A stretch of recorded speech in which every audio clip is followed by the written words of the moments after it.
name of the company, the travel company. But anyways, yeah.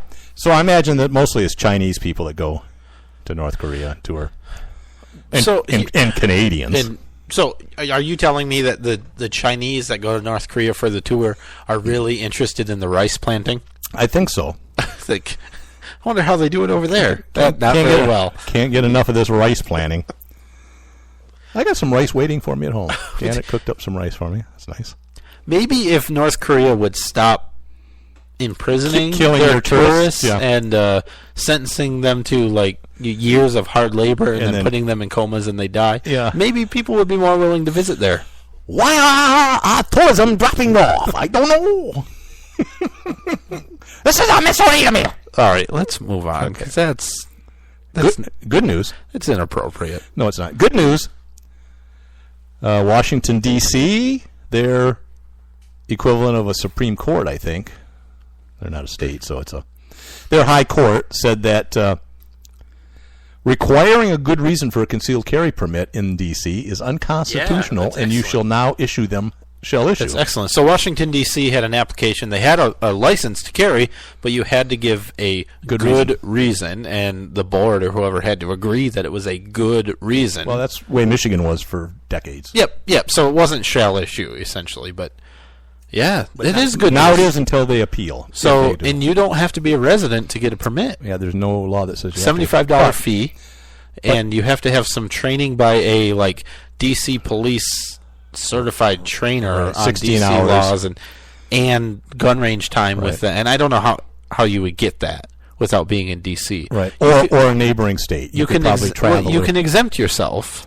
I mean, yeah. Well, I mean, how do you get training from like who's certified to give the training? Well, I don't know. There's got to be somebody. In D.C., probably. In D.C., but I'm saying people in Maryland and... It's great for them. All the surrounding states. It's great for them. I'm saying especially if they go into D.C. a lot. I'd like to have one. I would, too. That's what I'm saying, but I don't... You can say that you're exempt from the training, and I don't know what the criteria is there. It doesn't say. If maybe you're like, I have that crappy NRA certified training that we get in Michigan. I just have a Michigan concealed pistol license. Maybe they'll do it. But the issue, and somebody brought this up online, was the D.C. laws. You know, I mean, one of the things about states that require licensing is they want you to have a little bit of, like Michigan does, you have to have so many hours of that training on the laws of the state and deadly force and all that stuff. So you'd have to get that from someone that knows that. You could get it all online, but they haven't done that yet. So it'll be appealed, but in the meantime, people can get CPLs there now, concealed pistol licenses. Yeah. That's pretty good. Yeah, that's cool. That's progress. Speaking of concealed pistols or open, I don't know, but country artist James Johnson, I don't know him. Jamie. On July 23rd at the House of Blues in Myrtle Beach, I've been there and I've eaten there. Kind of dumpy.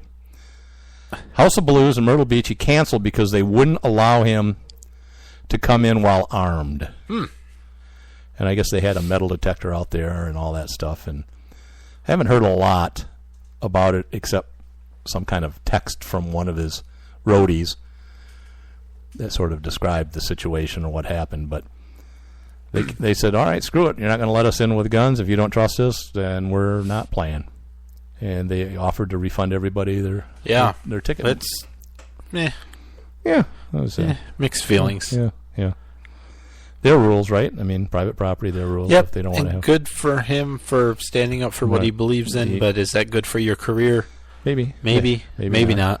They lost some money.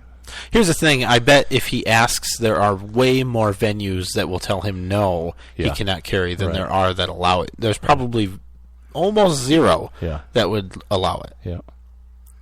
So, to me, this seems like a publicity stunt, especially since I remember hearing the story a while back. And this was a recent concert, so I don't know if this is like his second time doing it or if it was somebody else or what. Yeah. But it just seems good for him. Whatever. Let's move on to another awesome government story, also from Michigan. Would it have to do with hairstyling? Yes, it would. Okay. So this is really cool, and it's not the first time we've talked about this. And licensing. It's not very unique to Michigan. Don't say that. I mean, it could be more unique. There are no gradations of uniqueness. Something is either unique or it isn't. There was a hair braiding shop in Garden City, Michigan. Beautiful that was city. issued a cease and desist Like a order. garden up there. A cease and desist order because they were shampooing people's hair. Yeah. And they did not have a license. No license to shampoo? No, they could braid. You can braid hair without a license. Uh-huh. But you cannot shampoo hair without a license. Michigan law requires establishments that provide various hair care services, such as hair cleaning, to have state-issued cosmetology license. How do you get one of those? Well, you just need $1,500 of training. Holy smokes. An exam that's a couple $100. I won't say that's more than police officers, but... Here's the cool thing about it is if you want to just braid hair for money, it's optional to have a license. You can choose whether or not to have that license. Yeah. But if you want to wash somebody's hair, like you wash your own all the time, if you want to wash somebody else's hair, you need that license. You can't just have people washing hair without a license. And what's the fine for that? Well, $500 and up to 90 days in jail. Oh, it's a misdemeanor? It is a misdemeanor. Not even a civil infraction. For the first infraction, and then after that, $1,000 up to 1 year and in then jail. The third time, there ain't going to be a third time. There ain't going to be a third time. This is Russia. 3 strikes. Well, that's from Cool Hand Luke. That's fine. No one knows of that movie. Oh my God! Nobody's ever seen it. It's one of the greatest movies ever made. I told you 100,000 times to tee that movie. I've seen it. Cool Hand Luke? Yeah. It's great. You like hard-boiled eggs? Not anymore. Not anymore. Not after 50. Ugh. So let's just stop having licenses. Let's just stop having licenses for things because it doesn't do anybody. There's nobody that's being made safer because their hairdresser has a license when they shampoo their hair. It's just not a thing. Because if you don't know how to shampoo hair, you're not going to go into the hair business. I mean, come on. It's ridiculous. Okay, I'm done. All right. But I'm just tired of all these licenses, is all I'm saying. How do you feel about government licensing? I'm okay with it. Yeah. Antibiotics. How long should you take them? Are you licensed? They better be, damn it. Yeah. I was always told you, if it's 10 days, you better take all 10 days of your antibiotics because it's resistant to bugs and all this stuff, and you take antibiotics for the whole. Now they're saying, we don't really have any data that supports that. And maybe shorter times, 3 to 5 days, seems to be just as effective. Yeah. And you don't build up, an intolerance to it and all that stuff. It might be more harmful to take it a lot, especially people that have recurring infections. Yeah, and if there you're are people taking it that do. over and over, yeah. Mm-hmm. So something that's coming out. I hardly ever finish them. Do you? I mean, take them 4 or 5 days, you start feeling better. Screw it. Very, very rarely even get them. Yeah. And then I sell the remainders over on the black market to North Koreans. That's good. Where they're out there because they don't rice. have them. Yeah. Because they're starving and dying from infections every day. But let's go there for tourism. And sewer beer. Oh no, that's in the that's US. here. That's here. Damn it. We're privileged enough to be able to drink sewer beer and not die. I guess this is old news, but it's funny.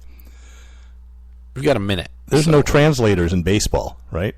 I don't know. An analyst faced criticism Tuesday after comments he made about the use of translators during visits to the pitcher's mound, saying pitchers should learn baseball language.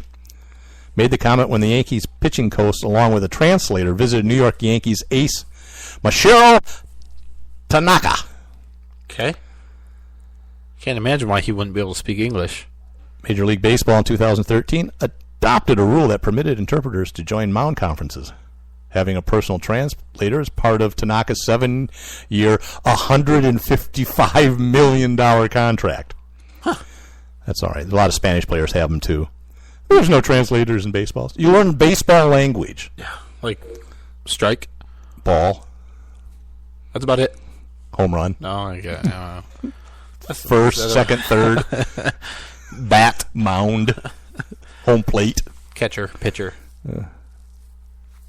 Side girl. Side girl. You gotta All learn right, that. we're almost out of time, though. Thank God. Like, really out of time, so Okay. we got a couple more seconds to fill. Well, what about? See you next week. Bye bye.